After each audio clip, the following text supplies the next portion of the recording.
Thirukumaran entertainment C. V. Kumar மற்றும் Thangam cinemas Thangaraj தயாரிப்பில் சூது கவ்வும் 2 December 13 முதல் உங்கள் அபிமான திரையரங்குகளில். கனமழையால் சென்னையில் பிரதான சாலையான டி நகர் வடக்கு உஸ்மான் சாலையில் மழைநீர் குளம் போல் தேங்கியுள்ளது. வாகன ஓட்டிகள் சிரமத்திற்கு ஆளாகினர்.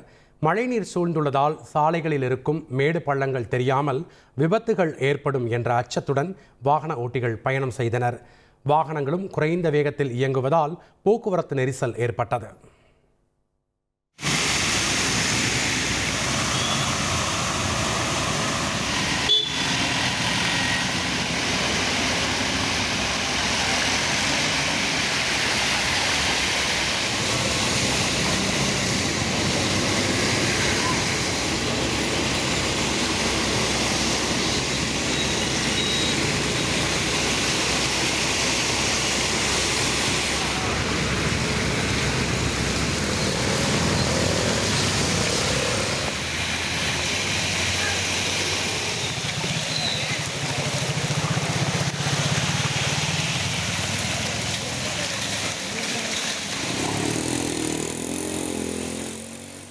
திருக்குமரன் என்டர்டெயின்மெண்ட் சி. வி. குமார் மற்றும் தங்கம் சினிமாஸ் தங்கராஜ் தயாரிப்பில் சூது கவ்வும் 2 டிசம்பர் 13 முதல் உங்கள் அபிமான திரையரங்குகளில்.